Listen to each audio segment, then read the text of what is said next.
আপনাদেরকে বলি, সম্মানিত উপস্থিতি, এখনকার ছেলেরা বেয়াদবি করে, ম্যাক্সিমামই ভদ্র আছে, নেগেটিভ পজিটিভ দুই দিকেই আছে, তবে বেয়াদবির সংখ্যাটাই বেশি। এখনকার সমাজে নামাজি আছে, বেনামাজি আছে, এর মধ্যে ম্যাক্সিমাম ছেলেরাই বেনামাজি।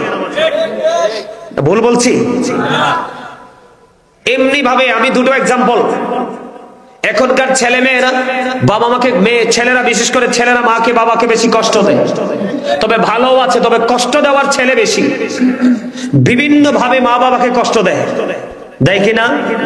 কেউ বিদেশ থেকেও কষ্ট দেয়, কেউ কাছে থেকে কষ্ট দেয়, কেউ দূরে অন্য জেলা থেকে কষ্ট দেয়, কেউ নিজে কষ্ট দেয়, কেউ বউ দিয়ে কষ্ট দেয়, কেউ আবার কাজের বুয়া দিয়ে কষ্ট দেয়। দেয় কি দেয় না? বাবা মার আপনাদের দুলালপুরের মানুষ মনে হয় এরকম করে না? মামা করে? খেয়াল করবেন আপনারা। এই জন্য আমি আজকে কি বলেছি জানেন? আমার দিকে তাকান। আমি এই কারণে আজকে ছোট্ট একটা আয়াত তেলাওয়াত করেছি, ওয়ামা আরসালনাকা ইল্লা কাফাতাল লিন্নাসি বাশীরাও ওয়া নাযীরা। আমার লক্ষ্মী ভাইয়েরা একটু মহাব্বত করে সুবহানাল্লাহ আলহামদুলিল্লাহ। গুরুত্বপূর্ণ একটা বিষয় হলো, সমাজের মধ্যে বাংলাদেশে বিশেষ করে বাবা মার নির্যাতন বেড়েই চলেছে। বন্ধুরে আমার একজন পাগল ভক্ত আছে, ওনার বাড়ি হলো বগুড়া। অনেক ভক্ত আছে বন্ধু। ছেলেটাকে বেশি দিন হয়নি বিয়ে করিয়েছে। উনি মুরব্বী। উনি আমাকে ফোন দিয়ে বললেন, হুজুর আমার ছেলেটাকে বিয়ে করাইলাম, বেশি দিন হয়নি। ছেলেটাকে বিয়ে করানোর পরে এখন আমার বউ বলে, তুমি যখন চাকরি থেকে ছুটিতে যখন বাড়ি আসবে, তুমি আগে আমার কাছে হাজিরা দিবে, তারপরে তুমি তোমার বাবা মার কাছে যাবে। যেরকম না নাউজুবিল্লাহ। আপনাদের দুলালপুরে এরকম আসেনি বন্ধু? এখন বর্তমানে বাবা মা আরেকভাবে নির্যাতিত হচ্ছে, আরেকভাবে নির্যাতিত হচ্ছে। ছেলে বিদেশের জমিনে বউয়ের নামে বন্ধু অ্যাকাউন্ট করে গেছে। আমাদের আশেপাশে আমি অনেক খবর বন্ধ শুনেছি। আমার মনে হয় আপনাদের দুলালপুরে এরকম মানুষ নাই। ছেলে বিদেশ থেকে টাকা পাঠায়, বাবাকে দেয় না, মাকে দেয় না। বউ বলে আমার ওই দিকে ঋণ আছে, ওই দিকে ঋণ আছে। আসলে আদতে কোনো ঋণ নেই। ও বন্ধু, এই টাকাগুলো বাংলা ভাষায়, আঞ্চলিক ভাষায়, গ্রাম্য ভাষায় এটাকে বলা হয় জোলা। কথা বলেন না কেন? টাকাগুলো ট্রান্সফার করে দিচ্ছে বাবার বাড়িতে। এদিক দিয়ে মা কষ্ট পায়, বাবা কষ্ট পায়।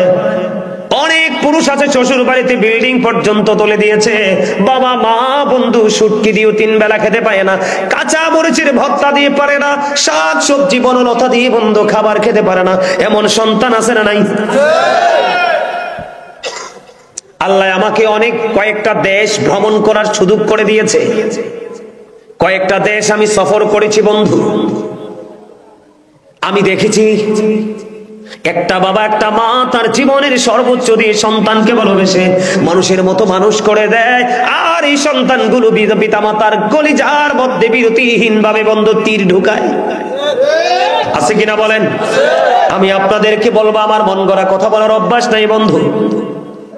হাদিস শরীফের মধ্যে এসেছে, এক ব্যক্তি আসলেন, ইয়া রাসূলুল্লাহ, ইয়া হাবিবাল্লাহ, নবী গো, ও প্রাণের নবী, আমার বাবা আমার সম্পত্তিটাকে নিজের মতো করে খরচ করতে চায়। ও দুলালপুরের যুবক, আমার ভাই, আমার বন্ধু, তোমরা সবাই মিলে শোনো। এক ব্যক্তি এসে বললেন, ইয়া রাসূলুল্লাহ, ইয়া হাবিবাল্লাহ, নবী গো, ও প্রাণের নবী, আমার বাবা আমার উপার্জিত অর্থ নিজের মতো করে খরচ করতে চাই। ইয়া রাসূলুল্লাহ, আমি এখন কি করব? আপনার আমার প্রাণের নবী একটা ডাক দিয়ে বললেন, শুধু তোমার উপার্জিত অর্থ নয়, তুমি নিজেও তোমার বাবার সম্পদ। এত আস্তে, আরে এত আস্তে। ভাইরা, তোমরা আমার ওয়াজটা বোঝো নাই? মানে বাবার কাছে, রাসূলের কাছে জানতে চেয়েছে আমার উপার্জিত অর্থ বাবা কি করতে চায়। মানে মনে হয় যেন এটা ওনার টাকা, উনি নিজের মতো করে খরচ করতে চায়। নবীজি বললেন শুধু তোমার উপার্জিত অর্থ নয়, তুমি নিজেও তোমার বাবার সম্পদ, বাবা যেমনি চায় এমনি তোমাকে ইউজ করতে পারবে, কিন্তু তুমি জীবনে কোনোদিন না শব্দ ইউজ করতে পারবা না। তুমি তোমার বউয়ের কাছে টাকা পাঠাও, আমার কোনো আপত্তি নেই। তোমার প্রিয় সহধর্মিনী, তোমার জীবন সঙ্গিনী, তোমার সন্তানের ভবিষ্যৎ, কিন্তু বউ যদি বউয়ের মতো হয় বন্ধু, তার কাছে তুমি টাকা দাও। কারণ বউ বাবা মাকে দিবে না, বউর বোনকে দিবে না, বউর ছোট্ট একটা অসুস্থ ভাই আছে ছেলের তাকে দিবে না, বউ ছেলের বাবা মাকে দিবে না, ছেলের বোনকে দিবে না, ছেলের ছোট্ট ভাইটাকে দিবে না, পড়াশোনার খরচ দিবে না। একমাত্র বউ তার বোনের কিনে ব্যস্ত থাকবে, তার বাবার বাড়ি নিয়ে ব্যস্ত থাকবে। এমন বউ কখনো সভ্য হতে পারে না। এই যুবক তোমরা খেয়াল করবা, তুমি মোবাইলে তোমার বউকে তুমি 50 টাকা রিচার্জ করে দিয়েছো, কত টাকা? তুমি ডিরেক্টলি না ইনডাইরেক্টলি তুমি তাকে যাচাই করবা। 50 টাকা আমি তোমার মোবাইলে রিচার্জ করে দিলাম, এই 50 টাকা দিয়ে 25 টাকা যদি তুমি দেখো তোমার ভাই বোনের খবর নিয়েছে, বিশেষ করে বোনেরা শ্বশুর বাড়ি থাকে কিনা, ভাই ব্যস্ত তাকে খবর নিতে পারে না, ওই তোমার ভাবি তোমার ওই বোনের ছোট্ট বোনের খবর নিল কিনা খবর নেবা। যদি দেখো সে তোমার বোনের কোনো খবর নিল না, সে শুধু তার আপন বোনের খবর নিল, এই বউ কখনোই উত্তম চরিত্রবান হতে পারে না। আর এই বউয়ের হাতে কখনোই ছেলের টাকা দেওয়া উচিত না। কথা বলেন না কেন? আমি আপনাদেরকে বলে দিতে চাই, বউয়ের কাছে টাকা দিয়ে বাবা মাকে লাঞ্ছিত করা, বাবা মাকে অপমানিত করা, অন্যের কাছে হাত পাতার জন্য উৎসাহ জুগিয়ে দেওয়া, এর চেয়ে বড় হতভাগা সন্তান আর কেউ হতে পারে না। এটার মতো খারাপ আচরণ আর কিছু হতে পারে না। আপনারা সবাই দোয়া করেন না, রব্বির হামহুমা কামা রব্বায়ানি সগীরা। জানেননি এটার মিনিং কি? আল্লাহর কাছে দোয়া করবেন, আল্লাহ আবার বাবা মাকে তুমি ওইভাবে রাখো যেমনি ভাবে আমার বাবা মা ছোট্টকালে আমাদেরকে কি করেছে, আদর দিয়েছে, ভালোবাসা দিয়েছে, মায়া দিয়েছে, রেসপেক্ট করেছে। বন্ধুরে আমার, আমি তোমাদেরকে বলে দিতে চাই, আচরণ কয়েক রকমের আছে। বাবা মার সাথে আচরণ তোমাকে করতে হবে কেমন বাবা? আল্লাহর হাবিব সরকারে মদিনা রাহমাতুল লিল আলামিন তিনি বললেন, তিনবার নবীজি হাদিস শরীফের মধ্যে এসেছে, এই শব্দটা তিনবার ইউজ করেছে, হতভাগা সে, হতভাগা সে, হতভাগা সে। নবী গো, কে গো সেই হতভাগা? ইয়া রাসূলুল্লাহ, ইয়া হাবিবাল্লাহ, নবী গো, কে সেই হতভাগা সন্তান? আমার নবী বলেছেন, বাবা মা দুজনকে পেয়েছে, বাবা মা দুজনকে পেয়েছে অথবা একজনকে পেয়েছে, তাদেরকে সেবা করে, তাদেরকে আদর করে, তাদেরকে ভালোবেসে, তাদেরকে সম্মান করে আদর করে যে ব্যক্তিটা জান্নাতি হতে পারলো না, তার মতো হতভাগা এই সৃষ্টি জগতে আর কোনো সন্তান হতে পারে না। যুবক, আমি তোমাদের শিক্ষার জন্য বলছি, আমি মিলাদে গেলে যদি কেউ হাদিয়া দেয়, আমি মিলাদে গেলে যদি কেউ হাদিয়া দেয়, ওই হাদিয়াটা আমি নিয়ে আগে আমার মায়ের হাতে দেই। মাহফিলে যখন যাই বন্ধু, মানুষ যখন আমাকে হাদিয়া দেয়, ওই হাদিয়াটা আমি আগে আমার মায়ের কাছে দেই। আমার প্রয়োজন হলে, মা আমার 500 টাকা লাগবে, 1000 টাকা লাগবে, আমি চেয়ে চেয়ে নেই বন্ধু। আমি আমার মায়ের কাছ থেকে চেয়ে নিতে আমি অনেক মজা পাই, কারণ এদিকে আমিও শান্তি পাই, আর অন্যদিকে আমার মা স্বাধীন বন্ধু, আমার মা যা মন চায় তাই করতে পারে। কখনো কোনো মানুষের কাছে হাত পাততে হয় না। কোনো মেহমান আসলে, আপন স্বজন, আমার মামার বাড়ির কেউ আসলো, আমার মা যদি 10টা টাকা দিতে হয়, কোনো ছেলের মুখাপক্ষি হতে হয় না। শুধু আমি নয়, আমার অন্য ভাইয়েরা যারা, তারা ইনকাম করে মায়ের হাতে দেয়। এই জন্য আমরা ভাইয়েরা সবাই সবার জায়গায় অত্যন্ত চমৎকার ভাবে আছি। কেন জানেননি? আমি কি বলবো? আপনাদের কি খারাপ লাগে আমার এই ওয়াজটা? খারাপ লাগে?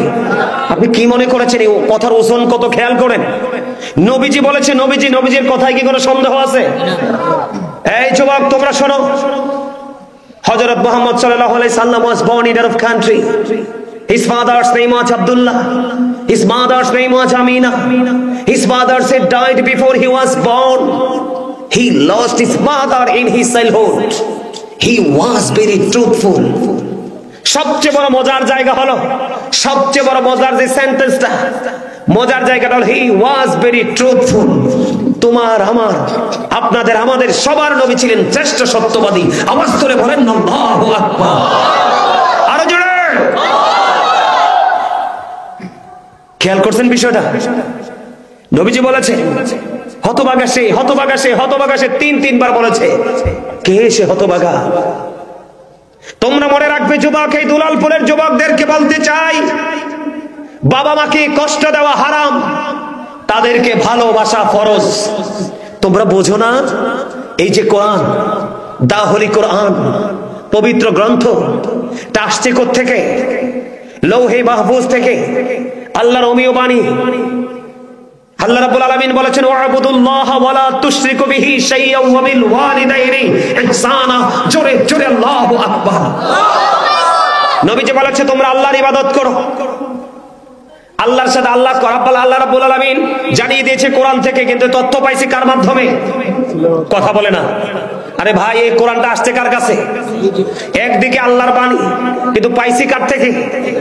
নবীজির কাছ থেকে। তোমরা আল্লাহর কি করো?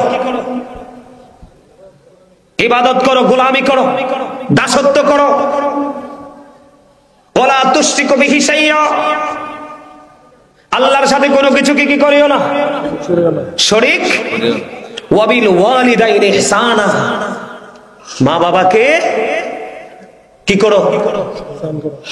কথা বলে না, কি করো?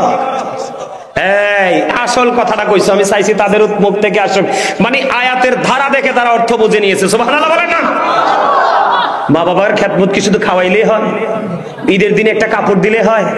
মা চাইছে চাইলে হয়? মায়ের ভালোবাসা হলো ওইটা, মায়ের কাছে গিয়ে বসবা, মাকে আদর করবা। মা কি খাবেন বলেন? মা আপনার জন্য কি করব বলেন? না, দেখবেন মা কোনোদিন সন্তানের কাছে কিছু চায় না রে। কোনোদিন মা সন্তানের কাছে কোনো কিছু চায় না। মা চায় আমার সন্তানের 1 টাকা মজুদ থাকুক। কোনোদিন কোনো মা সন্তানের কাছে চায় না। মাকে জোর করে দিতে হয়, বাবাকে জোর করে দিতে হয়, সন্তানের নি কষ্ট হয়। জোরে কন্যা আল্লাহু আকবার। মা বাবাকে ভালোবাসবেন তো?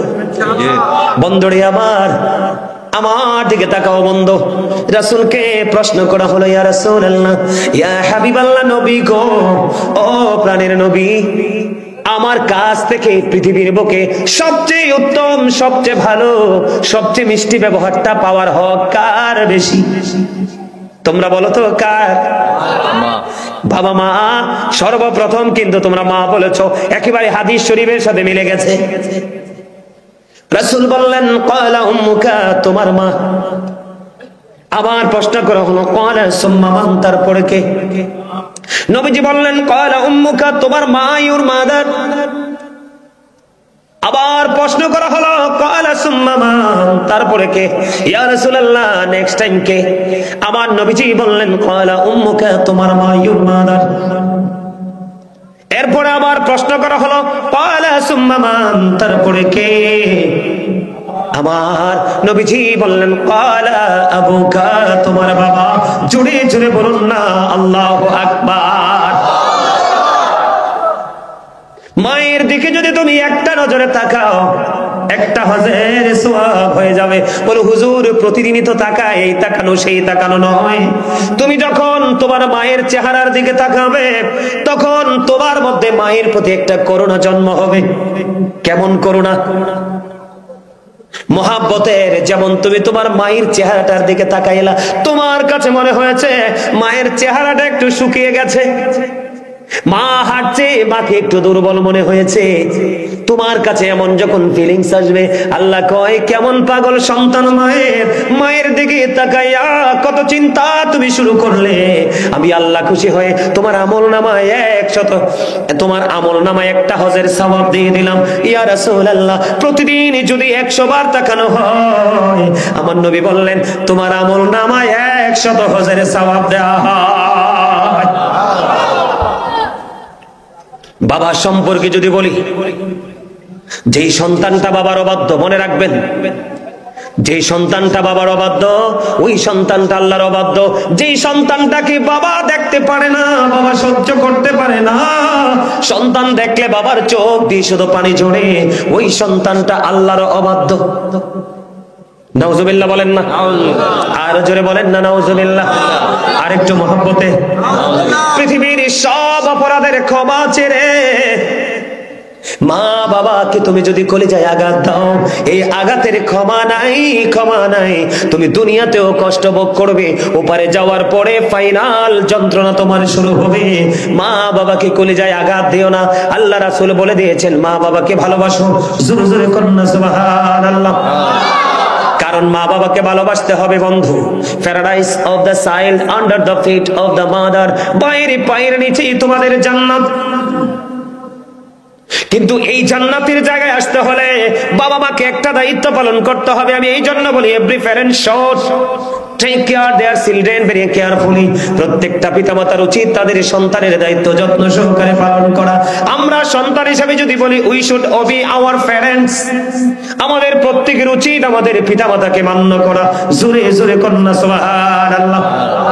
আপনি যখন সন্তানকে সুশিক্ষাটা দিয়ে দিবেন প্রথম দিকে, বন্ধুরে আমার, সন্তানকে যদি আপনি মানুষের মতো মানুষ বানাতে চান, তিনটা জায়গা দিতে হবে তাকে। কয়টা জায়গা? একটা হলো পারিবারিক শিক্ষা, আর একটা হলো সামাজিক শিক্ষা। এখন বর্তমানে সামাজিক শিক্ষাটা সবচেয়ে বড়। আপনি যদি দেখেন আপনার সমাজের ইয়াং ম্যানরা প্রতিকূলে চলে গেছে, আপনি আবার সন্তানকে কন্ট্রোল করতে হবে। 3 নাম্বার হলো বন্ধু ফ্রেন্ড সার্কেল। আপনার ছেলে কার সাথে বন্ধুত্ব করছে, কার সাথে সময় মাইনাস করতেছে, টাইম পাস করতেছে, আপনি ওই দিকে নজর দিতে হবে। তাহলে আপনার সন্তানটা মানুষের মতো মানুষ হয়ে যাবে। কিন্তু আপনি সন্তান বড় হয়েছে বলে ছেড়ে দিলেন, ওই সন্তান কখনো বন্ধু মানুষের মতো মানুষ হবে না। আল্লাহ রাসূলের পাগল, আবার বন্ধু আমার দিকে তাকান, আল্লাহর হাবিবের পাগল, মায়ের জন্য পাগল, বৃদ্ধ মা একজন আল্লাহর প্রিয় বান্দা, মায়ের পাগল সন্তান। মা বন্ধু অসুস্থ, হাঁটতে পারে না, কিন্তু মায়ের শখ হলো খানায় কাবা তাওয়াফ করবে। বন্ধুরে আমার, ওই মায়ের পাগল সন্তান 7 বছর পর্যন্ত, 7 বছর পর্যন্ত মাকে বন্ধু কাঁধে করে খানায় কাবা তাওয়াফ করালেন। খানায় কাবা তাওয়াফ করানোর পরে সাদিকুত তাইয়ার নামক আবেদকে প্রশ্ন করলেন, আমি আমার মাকে 7 বছর পর্যন্ত ওই কাঁধে করে খানায় কাবা তাওয়াফ করিয়েছি, আপনি বলেন আমার মায়ের দুধের ঋণ শোধ হয়েছে কিনা? এবার সাদিকুত তাইয়ার একটা ডাক দিয়ে বলল, তোমার হায়াতে জিন্দেগি যদি 50,000 বছর হয়, তুমি যদি 50,000 বছর যদি তোমার মাকে কাঁধে করে চড়াও, তারপরেও একটা রাত্রি যে দুধ পান করেছো মা স্তন চেপে ধরে, একটা রাত্রি দুধের ঋণ শোধ হবে না। আর এই বাবা মাকে কষ্ট দিলে উপায় আসেনি? আরো জোরে বলেন, উপায় আসেনি? আপনারা জানেন ঈসা নবী বাবা ছাড়া পৃথিবীতে আসছে। ঈসা নবীর মা যখন ইন্তেকাল করলো, তিনি বন্ধু ঘরে ছিলেন না, এমনিতেই তাদের বসবাস ছিল পাহাড়ে। যখন ঘরে ফিরে দেখলেন মা দুনিয়া থেকে চলে গেছে, ঈসা নবীর কান্না, এমন ভাবে কান্না করেছে বন্ধু, মনে হয়েছে আকাশ বাতাস যেন বন্ধু ক্রন্দন করবে, এমন দুঃখ পেয়েছে। মা এমন একটা নিয়ামত, মা এমন একটা ধন, পৃথিবীর সবগুলো দরজা যদি তোমার বন্ধ হয়ে যায়, মায়ের আঁচল কখনোই তোমার জন্য ক্লোজ হবে না, এটা সব সময় তোমার জন্য খোলা থাকবে। সুবহানাল্লাহ। মা বাবার মর্যাদা কেমন, বিন্দু পরিমাণ আঘাত দেওয়া যাবে না। ওহ শব্দ যদি বাবা সন্তানের আঘাতের কারণে যদি ওহ শব্দটা করে রে, এই সন্তানের দুনিয়া এবং আখিরাত দুটোই বন্ধ, ধ্বংস হয়ে যাবে। আমি আপনাদেরকে বলে বন্ধু, বুখারী এবং মুসলিম শরীফের মধ্যে আসছে, হাদিস খানা অনেক লম্বা, হাদিস শরীফটা অনেক লম্বা, তার একটা অংশ আমি আপনাদেরকে বলতে চাই, বাবা মাকে অনেক বড় আঘাত দিতে হয় না, লাঠি দিয়ে মাথায় আঘাত করতে হয় না, বেত দিয়ে আঘাত করতে হয় না, হৃদয় দিয়ে যদি আপনি আচরণ দ্বারা গোপনে যদি বাবা মাকে আঘাত দেন, আপনার ভবিষ্যৎ বন্ধু ধ্বংস। আমি আপনাকে বলি বন্ধু, হযরতে জুরাইজ নামক বুখারী শরীফের মধ্যে এসেছে, হযরতে জুরাইজ নামক এক আল্লাহওয়ালা যুবক। বন্ধু, আমরা যেমন জামাতে নামাজ পড়ি, একত্রিত হয়ে নামাজ পড়ি, জুরাইজ এইভাবে নামাজ পড়তে তিনি পছন্দ করতেন না। আল্লাহর বেশি পাগল ছিল, বেশি বুজুর্গ ছিল, বেশি আল্লাহওয়ালা ছিল। লোকালয় থেকে অনেক দূরে তিনি একটা হুজরা বানালেন। হুজরা বুঝতে পারছেন নি? আপনাদের মসজিদের পাশে একটা হুজুর থাকার একটা জায়গা আছে নি? কথা বলেন না কেন? আলাদা থাকার জায়গা আছে না প্রত্যেকটা মসজিদে? এইরকম একটা হযরতে জুরাইজ। খেয়াল করবা যুবক, তোমরাও তো যুবক, ওই জুরাইজ তো যুবক। এই যুবক জুরাইজ তিনি নামাজ পড়ার জন্য, ইবাদত করার জন্য একটা হুজরা বানালেন। হুজরার মধ্যে তিনি বসে বসে ইবাদত বন্দেগি করেন। একদিন তিনি নামাজের নিয়ত বেঁধে ফেললেন। এবার মা হুজরার বাইরে থেকে ডাকে, বাবা জুরাইজ, আমি মা এসেছি তোমার সাথে দেখা করার জন্য, আমাকে দেখা দাও। এখন তো জুরাইজ নামাজ পড়তেছে। জুরাইজ আল্লাহকে একটা ডাক দিয়ে বললেন, আল্লাহ, আমি তো নামাজ পড়তেছি, আমি কি নামাজ চালিয়ে যাব নাকি আমার মায়ের সাথে আমি দেখা করব? জুরাইজ মনে মনে চিন্তা করলেন, যেহেতু নামাজের নিয়ত বেঁধে ফেলেছি, আমি নামাজটাই শেষ করে ফেলি। বন্ধু, নামাজটা শেষ করে ফেললেন। নামাজ শেষ করার পরে এবার জুরাইজ হুজরার বাইরে এসে দেখে মা দুঃখিনী বাইরে নাই, চলে গেছে। জুরাইজ তো ইবাদতের জন্য বানিয়েছে জায়গাটা, খেয়াল করবেন। একদিন চলে গেল, দ্বিতীয় দিন আবার বন্ধু জুরাইজ নামাজরত অবস্থায়, ঠিক এমন অবস্থায় মা দুঃখিনী এসে ডাকছে, বাবা জুরাইজ, আজকে আমি তোমার সাথে দেখা করতে আমি মা এসেছি, আমাকে দেখা দাও। জুরাইজ বন্ধু আজকেও নামাজরত অবস্থায়, জুরাইজ নামাজ পড়তেছে, ওই গত দিনের মতো আজকে আল্লাহকে ডেকে ডেকে বলছি, আল্লাহ, আমি কি আমার মায়ের ডাকে সাড়া দিব নাকি আমি নামাজ চালিয়ে যাব? এবার জুরাইজ কি করলেন, ওই গত দিনের মতো আজকেও তিনি নামাজ, যেহেতু নিয়ত বেঁধে ফেলেছে, তিনি নামাজ পড়তেছিলেন। নামাজ পড়তে পড়তে বের শেষ করে বাইরে এসে দেখে আজকেও মা নাই। মা আজকেও এখানে নাই, মা চলে গেল। মা যখন চলে গেল বন্ধু, 2 দিন চলে গেল, তৃতীয় দিন আবার মা এসেছে হুজরাতে দেখা করবে। আজকেও এসে দেখি আজকেও জুরাইজ নামাজরত অবস্থায়। আল্লাহকে ডাক দিয়ে বললেন, আল্লাহ, আমি তো নামাজ পড়তেছি নামাজরত অবস্থায়, আমি কি মায়ের ডাকে সাড়া দিব নাকি আমি নামাজ চালিয়ে যাব? এবার তিনি চিন্তা করলেন, না না, আমি নামাজটাই চালিয়ে যাই। এক এক করে 1 দিন 2 দিন 3 দিন তিনি কিন্তু নামাজরত অবস্থায়। কিসের অবস্থায়? বন্ধুরে আমার, তিনি কিন্তু মাকে বকা দেয়নি, মাকে গালি দেয়নি, মায়ের সাথে কোনো ধরনের কটু বাক্য তিনি ইউজ করেননি। এবার 3 দিন মা আসলো, তৃতীয় দিন ও সন্তানের সাথে দেখা হলো না। এবার তৃতীয় দিন যাওয়ার সময় বলল, আল্লাহ, 1 দিন নয় 2 দিন নয় 3 দিন আসলাম ছেলের সাথে দেখা করার জন্য, ছেলেটা আমাকে দেখা দিল না।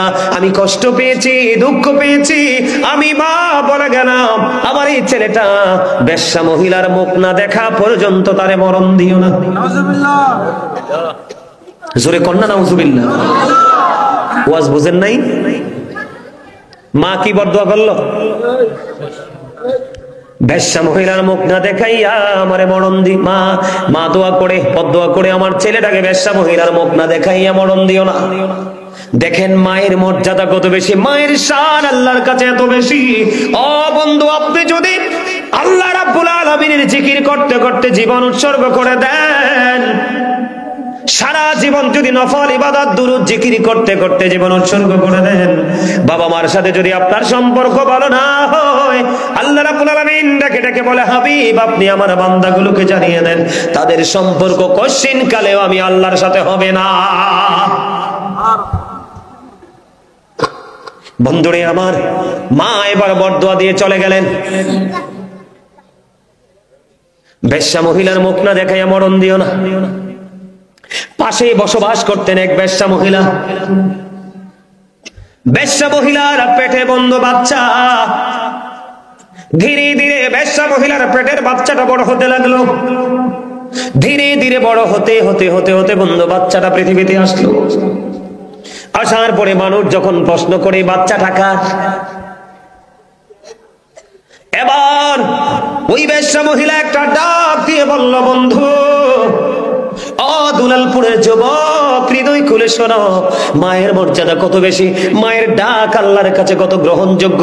মা যদি দরখাস্ত দিয়ে দেয়, এই সন্তানের ভবিষ্যৎ সোনার দিন বন্ধু অন্ধকার আচ্ছন্ন রূপে রূপান্তরিত হয়। এবার ওই বেশ্যা মহিলার বাচ্চা যখন আসলো, বাচ্চা মহিলাকে প্রশ্ন করা হলো, তুমি বাচ্চা কোত্থেকে নিয়ে এসেছো?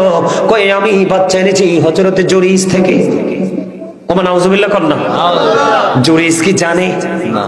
আসলে জুরিস তো কিছুই জানে না। এই বেশ্যা মহিলা অনেক দিন ধরে বন্ধু বিচরণ করছে, কোনদিন জুরিসকে নিয়ে কলঙ্ক দেয়নি। মা অভিশাপ দিতে দেরি, তত্ত্বগত ভাবে বন্ধু জুরিসের কলঙ্ক লেগে গেল গায়ে, সাদা গায়ে ও বন্ধু কাদা লেগে গেল। কলঙ্কের দায় বন্ধু কেমন করে এড়াবে? এবার তৎকালীন সময়ে যখন শুনতে পারলেন জুরিস ওই বেশ্যা মহিলার সাথে অবৈধভাবে আলিঙ্গন করেছে, মেলামেশা করেছে, ওই বেশ্যা মহিলার উদর থেকে অবৈধ সন্তান, যারও সন্তান পৃথিবীতে এসেছে। এবার তৎকালীন সময়ে বন্ধ আপনার একটা জিনিস খেয়াল করবেন, মন্দ মানুষ মন্দ করলে মানুষের কিচ্ছু যায় আসে না, কিন্তু ভালো মানুষ যদি কিঞ্চিত পরিমাণ মন্দ করে, এটা কিন্তু কোনোদিন মানুষ বরদাস্ত করে না। তৎকালীন সময়ে যখন জানতে পারলো বেশ্যা মহিলা, কারণ একটা মহিলা জানে তার সন্তান কোত্থেকে আসছে, বেশ্যা মহিলা বলার সঙ্গে সঙ্গে তৎকালীন সময়ে ও বন্ধু মানুষগুলো ওই হযরতে জুরিজের হুজরাটা ভেঙে ফেললো, ওনাকে মারতে শুরু করলো। প্রহার করতে করতে বন্ধু চেঁচিয়ে চেঁচিয়ে ওনাকে ওনার হুজরা থেকে বের করে ফেললো। মানুষগুলো আশ্চর্য হয়ে গেল। ওই সরল মনা জুরিস, আল্লাহওয়ালা জুরিস, নামাজরত অবস্থায় কিছুই তো জানে না। এবার জুরিস তাদেরকে বলতেছে, কেন রে আমাকে তোমরা প্রহার করতেছো, বিরামহীন ভাবে কেন প্রহার করছো, আমার হুজরা কেন ভেঙে দিচ্ছ? এবার ওই মানুষগুলো বলতেছে, তোমার অপরাধ হলো ওই বেশ্যা মহিলার সাথে অবৈধ মেলামেশা করেছো, ওই বেশ্যা মহিলার উদর থেকে পৃথিবীর বুকে অবৈধ সন্তান আসছে। এবার হযরত জুরিস ডাক দিয়ে বলল, ও এই জন্য তোমরা আমাকে প্রহার করছো, আমাকে একটা ঘটি পানি দাও। আপনাদের কি বোঝাচ্ছি মায়ের দোয়াটা কেমন করে বন্ধু দোয়াটা কবুল হয়ে গেল, আর ছেলেটার পাওয়ারটা কেমন, কতটা আল্লাহওয়ালা, এটা বুঝবেন এখন। এখন হযরতে জুরিস একটা ডাক দিয়ে বলল, আমাকেই তোমরা একটা ঘটি দিয়ে পানি দাও। এবার জুরিসকে পানি দেওয়া হলো। জুরিস এবার সুন্দর করে বন্ধু ওযু বানালেন। ওযু বানানোর পরে তিনি নামাজ পড়লেন। নামাজ শেষ করার পরে অসংখ্য মানুষই জুরিসকে দেখতে আসলো। কলঙ্কিত জুরিস, আসলে জুরিস তো কলঙ্কিত নয়, মা যখন বরদোয়া দিল কলঙ্কিত হয়ে গেছে। এবার হযরতে জুরিস বলল, বাচ্চাটাকে আমার কাছে নিয়ে আসো। বন্ধু ছোট্ট বাচ্চা মাত্র পৃথিবীতে আসছে। এবার এই ছোট্ট বাচ্চার উপরে এইভাবে পেটটার উপর হাতটা রাখলেন। হযরতে জুরিস ওই ছোট্ট বাচ্চার পেটটার উপর হাতটা রেখে একটা ডাক দিয়ে বললেন, বাবু বলে দাও তোমার বাবা কে? ওই ছোট্ট বাচ্চা পৃথিবীতে এসেছে বন্ধু, ছেলেটা কত বড় আল্লাহওয়ালা, ওই জুরিস কত বড় বুজুর্গ। ওই জুরিসের বরকতময় হাত যখন ছোট্ট বাচ্চার পেটটার উপর তুলে দেওয়া হলো, এবার ওই ছোট্ট বাচ্চার জবান খুলে যায়। জোরে জোরে কোন আল্লাহু আকবার। ছোট্ট বাচ্চার জবান খুলে দিল। ওই ছোট্ট বাচ্চা ইশারা করে দেখিয়ে দিল, ওই জুরিস আমার বাবা নয়, ওই রাখাল আমার বাবা। জোরে জোরে কোন আল্লাহু আকবার। জুরিসের এটা কারামত কিনা? কথা বলে না কেন? তিনি যে আল্লাহওয়ালা, তিনি যে আল্লাহর প্রিয় বান্দা, এটা ওনার কারামত প্রকাশ হলো কিনা? আপনি আমি যদি বাচ্চার পেটের উপর হাত দেয়, বাচ্চা কথা বলবেনি? কথা বলেন না কেন বলবেনি? জুরিস যেমন আল্লাহওয়ালা ছিলেন, যে বাচ্চার পেটের উপর হাত রাখলে বন্ধু বাচ্চা কথা বলে, কলঙ্কের দায় সে এড়িয়ে যেতে পারে, কলঙ্ক মুক্ত হতে পারে। ওই জুরিস বন্ধু নামাজরত অবস্থায় এক এক করে 3 দিন মা ডাকছে, বাবা বাবা গো আমাকে দেখা দাও, আমি মা এসেছি তোমার সাথে দেখা করব, কথা বলবো। আমি আজকে দুলালপুরের যুবককে বলবো, মা এবং বাবা যদি ডাক দেয়, তোমার যদি লক্ষ কোটি টাকা ধ্বংস হয়ে যায়, তুমি ওই ধ্বংসের দিকে না তাকে মায়ের ডাকে আগে সাড়া দিও। তবে মনে রেখো, বাবা মা কখনোই সন্তানের ধ্বংস হওয়ার সময় ডাকে না। কথা বলেন না কেন? ছেলে নামাজরত অবস্থায় একদিকে অনেক বেশি বুজুর্গ, বাচ্চার পেটের উপর হাতটা দিয়ে বাচ্চা বলে দিল, রাখাল আমার বাবা। ওই জুরিজের জীবনে পর্যন্ত কলঙ্ক লেগে গেল। শুধু মা দুঃখ পেয়ে উহু করে শুধু আল্লাহকে ডাক দিল, আল্লাহ তিনটা দিন আসলাম, ছেলেটা দেখা দিল না, দুঃখ পেয়েছি, বদদুয়া দিল, কাজে লেগে গেল বন্ধু। পরে তৎকালীন সময়ে মানুষগুলো হাদিস শরীফের মধ্যে আসছে, জুরিজের হাতগুলো চুমু খেতে লাগলো, বন্ধু তার বিভিন্ন অঙ্গে চুমু খেতে লাগলো, আর বলতে লাগলো, জুরিজ আমরা বুঝিনি, তুমি একটা কাজ করো, কাজটা কি? তুমি যদি অনুমতি দাও তোমার এই হুজরা আমরা স্বর্ণ দিয়ে তৈরি করে দিব। জুরিজ বললেন, না না, আমার স্বর্ণ লাগবে না, যেমন ছিল তেমনি বানিয়ে দাও। এবার বুঝেন ছেলেটা কত আল্লাহওয়ালা, কত বুজুর্গ, কত ফরেজগার, আল্লাহ রাসূলের কতটা প্রিয়। কিন্তু এত প্রিয় হওয়ার পরেও কিছু সময়ের জন্য কলঙ্ক লেগে গেল তার কলারে। তাহলে যুবক তোমরা আমাকে বলো, মাকে কষ্ট দিবা? মায়ের কথার অবাধ্য হবা? চাচি বলো, জেঠি বলো, খালা বলো, ফুফু বলো, দাদি বলো, নানি বলো, সবাইকে মূল্যায়ন করবে, সবাইকে মর্যাদা দিবে, তবে সবার আগে থাকবে আমার মা। কথা বলে না? তুমি চাচা, জেঠা, দাদা, নানা, মামা, খালা, খালু যা আছে সবাইকে তুমি মূল্যায়ন করবে, তুমি সবাইকে মর্যাদা দিবে, কিন্তু সবার আগে তোমার কলিজায় বন্ধু তোমার বাবা।